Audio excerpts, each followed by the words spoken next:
మనం ఏ పని చేసినప్పటికి కూడా కొంత శ్రమ వహిస్తేనే ఆ శ్రమకు ఫలితం ఉంటుంది కదా.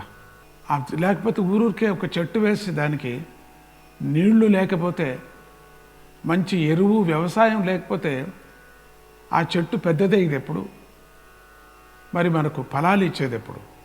అది చూడండి. అందుకని పరమాత్ముడిని నువ్వు భజించకపోతే నిన్నెవరు రక్షిస్తారు? రక్షించడు. భజించిన వాళ్ళకే రక్షించడు, ఇంకా ఏదీ లేని వాళ్ళకి ఎట్లా రక్షిస్తాడండి? రక్షించడు. నమ్మకాలు లేవు, చర్చ, సద్గురు దూషణ, ఇక దేవుడి విచారంగా డిబేట్స్, విపరీతమైనటువంటి మాటలు, ఇంక వేరే పని లేదు.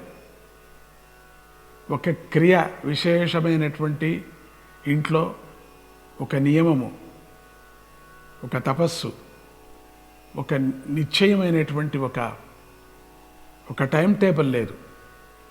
9 గంటలకు లేవచ్చు, 10 గంటలకు లేవచ్చు, 5 గంటలకే లేవచ్చు, కాఫీ తాగొచ్చు, 6 గంటలకే పడుకోవచ్చు, సినిమా చూసి 2 గంటలకు పడుకోవచ్చు.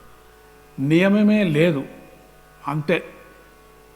అటువంటి నియమబద్ధమైనటువంటి జీవితాన్ని గడుపుతూ క్రమప్రకారంగా పరమాత్ముడిని భజించిన వాళ్ళకే కష్టాలు ఉన్నాయి.